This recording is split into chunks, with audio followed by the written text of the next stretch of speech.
प्रिय छात्रों, नमस्कार। आज हम देखते हैं कक्षा 10वीं गणित प्रश्नावली 1.2 का प्रश्न क्रमांक 3।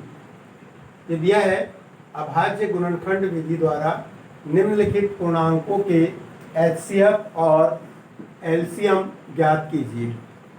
तो हमको अभाज्य गुणनखंड विधि के द्वारा इन तीनों पूर्णांकों का अभाज्य गुणनखंड ज्ञात करना है। तो इसमें तीन सवाल दिए हुए हैं। पहला 12, 15 और 21, दूसरा दिया है 17, 23 और 29, और तीसरा दिया है 8, 9 और 25।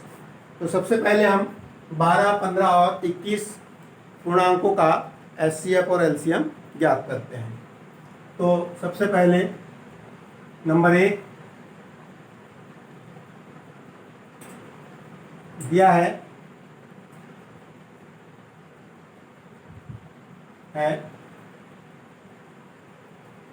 12, 15 और 21। इनके हमको गुणनखंड प्राप्त करना है अभाज्य विधि से। तो यह आ जाएगा,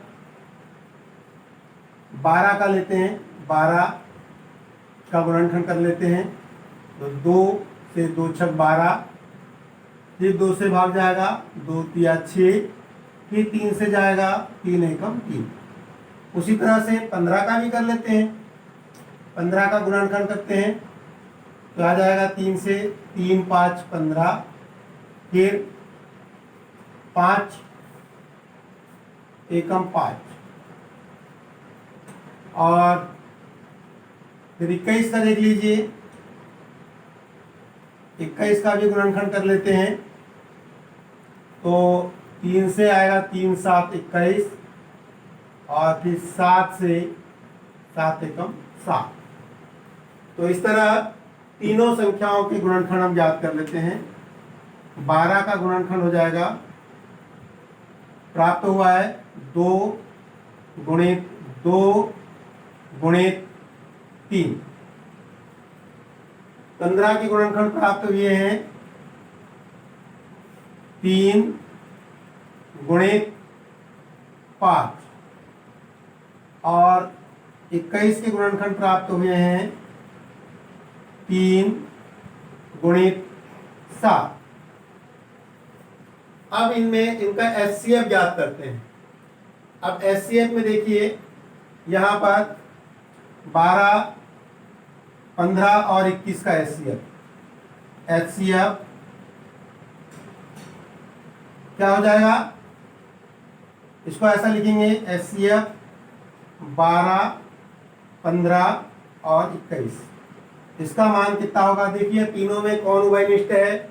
2 सब में है क्या? नहीं, तीनों में उपस्थित है।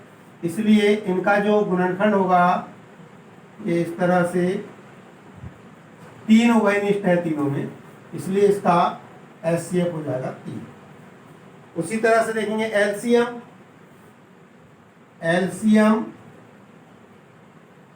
12, 15 और 21, इनका एलसीएम यानी उभयनिष्ठ गुणनखंड और शेष बचे हुए गुणनखंडों का गुणनफल हो जाएगा। तो इसमें देखिए 2, फिर आएगा 2, फिर 3 गुणित, अब तीनों को एक साथ लेंगे, ले लिया है, फिर बच गया 5 और गुणित 7। सबका गुणनफल ज्ञात कर लीजिए। तो इसका एलसीएम आ जाएगा 2 दूनी 4, 4 तिया 12, 12 पंचे 60, और 60 में 7 का गुणा करेंगे तो 6 7 42, यानी कि 420। तो इस तरह से 12, 15 और 21 का एचसीएफ प्राप्त हो जाएगा 3, और एलसीएम प्राप्त हो जाएगा 420। अब उसी प्रकार दूसरा दिया हुआ है, फिर से दूसरे पूर्णांक दिए हैं दिए हैं पूर्णांक। कौन कौन से पूर्णांक दिए हैं? 17, 23 और 29। 17, 23 और 29 ऐसी संख्याएं हैं जिनमें सिर्फ इन्हीं का भाग जा सकता है, किसी अन्य संख्याओं का भाग नहीं जा सकता। तो इनको देखिए भाग के रूप में 17 का अभाज्य गुणनखंड करेंगे तो 17 से ही भाग जाएगा। तो एक 23 का देखते हैं तो 23 में भी 23 का ही भाग जाएगा एक। और 29 का देखें तो 29 में भी 29 का ही भाग जाएगा एक बार। तो इनके जो गुणनखंड प्राप्त हो जाएंगे, 17 के गुणनखंड होगा 1 गुणित 17, ऐसा लिख सकते हैं हम लोग इसमें। 23 का 1 गुणित 23 लिख सकते हैं। और 29 का 1 गुणित 29। वैसे हम इसमें एक का ही भाग दें, एक का भाग 17 में 17 बार, और यहां भी हम एक का भाग देते हैं, एक का भाग 23 में 23 बार, और यहां भी हम एक का भाग देंगे 29 में, तो ये 29 बार जाएगा। और फिर इन्हीं से भाग दे देते हैं, 17 एकम 17, यहां से 23 का भाग देंगे तो 23 एकम 23, और यहाँ 29 का देंगे 29 एकम 29। इस तरह से लिखेंगे। तो अब इनके गुणनखंड प्राप्त हो गए, 17 का 1 गुणित 17, 23 का 1 गुणित 23, 29 का 1 गुणित 29। तो इस तरह से तो इनका एचसीएफ आ जाएगा, एचसीएफ 17, 23 और 29 ऐसा लिखेंगे, बराबर आएगा 1। उसी तरह से एलसीएम, तो एलसीएम आ जाएगा इसका 17, 23 और 29 का। क्या आ जाएगा? इनके गुणनखंड क्या प्राप्त हुए हैं? 1 गुणित 17 गुणित 23 गुणित 29। अब इनका हम गुणा कर लेते हैं। इनका गुणनफल प्राप्त करेंगे, 17 का 23 में गुणा करके देख लेते हैं, 17 गुणित 23, चलिए तो 17 या 17 दूनी 34, 17 तिया 51, ये 1 हासिल आया 5, और 17 दूनी 34 और 5 39। फिर से और गुणा करते हैं 29 का। अब 29 का गुणा करने के लिए 9 और 2 से गुणा करें तो 9 9 एकम 9, 9 9 81 की 1 हासिल आया 8, और 9 या 27, 27 और 8 हो जाएगा 35। एक अंक छोड़ देते हैं, फिर दूसरे अंक जा कर लेंगे, 2 एकम 2, 2 9 18 की 8 हासिल आया 1, और 2 तिया 6, 2 तिया 6 और 1 7। इन सबको जोड़ दें, 9 3 5 और 8 13, 3 और 1 हासिल आया 1, 1 और 3 4, 4 और 5, 4 और 7 कितना हो जाएगा? 11, 11,339। तो इसका जो एलसीएम प्राप्त होगा 11,339। ठीक है, समझ में आ गया बच्चों? तो इस तरह से हम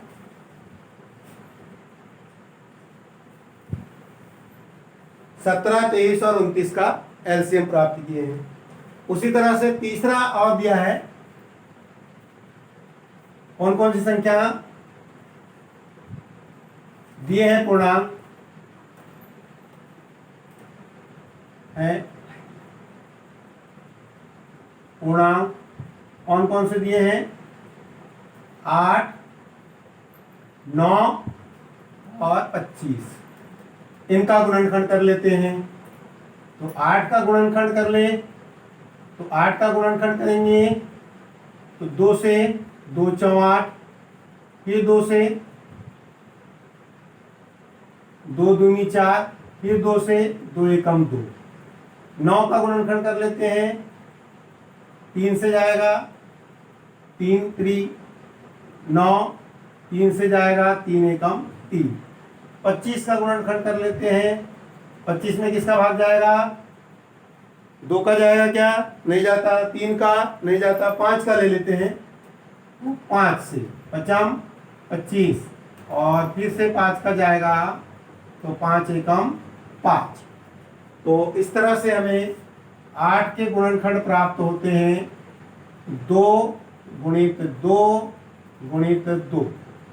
9 के गुणनखंड प्राप्त होते हैं 3 गुणित 3 और 25 के गुणनखंड प्राप्त होते हैं 5 गुणित 5।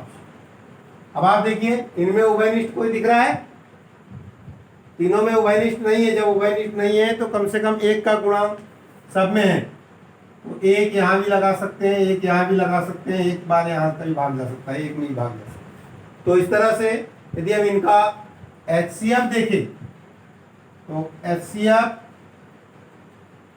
कितने का, 8, 9 और 25 का HCF प्राप्त होता है 1। क्यों? क्योंकि ये जो संख्या गुणनखंड प्राप्त हुए इनमें कोई भी उभयनिष्ठ नहीं है, सिर्फ 1 का गुणा यदि हम सब में ले लेते हैं तो 1 ही हमको इसका HCF प्राप्त होता है। उसी तरह से हम LCM देखते हैं, LCM 8, 9 और 25, तो इनका LCM निकाले तो गुणा के रूप में लिखते हैं गुणनखंड में। तो देखिए कोई भी इसमें उभयनिष्ठ नहीं, इसलिए पूरा गुणनखंड आएगा 2 गुणित 2 गुणित 2 गुणित 3 गुणित फिर 3 गुणित 5 गुणित 5, इतना पूरा गुणनफल प्राप्त होगा। 5 25 25 दिया 75 और फिर 75 दिया, कितना प्राप्त हो जाएगा, 75 दूनी 150 और 225 और 225 दूनी कितना हो जाएगा, 450। 450 दूनी कितना हो जाएगा, 900 और 900 दूनी कितना प्राप्त हो जाएगा, 1800। तो इसका LCM कितना आ जाएगा, 1800। यानी थोड़ा हम थोक में गुणा कर रहे हैं और ये अब हमारी हैबिट बन जानी चाहिए कक्षा 10वीं में। तो हम उल्टे दिशा से 5 25 25 दिया 75 75 दिया 225 225 दूनी 450 यानी कि 450 450 दूनी 900 और 900 दूनी कितना हो जाएगा, 1800। तो इस तरह से 1800 इसका HCF प्राप्त कर लिया। ठीक है बच्चे, अब ये हमने प्रश्न क्रमांक 3 के अभाज्य गुणनखंड विधि द्वारा इनके HCF और LCM ज्ञात कर लिया है। आशा है आपको बहुत अच्छे से ये गणित समझ में आया होगा और यदि वीडियो आपको अच्छी लगी तो और भी अधिक वीडियो प्राप्त करने के लिए इस चैनल को सब्सक्राइब जरूर करिए। आपके पास स्वतः वीडियो आते जाएगी। धन्यवाद।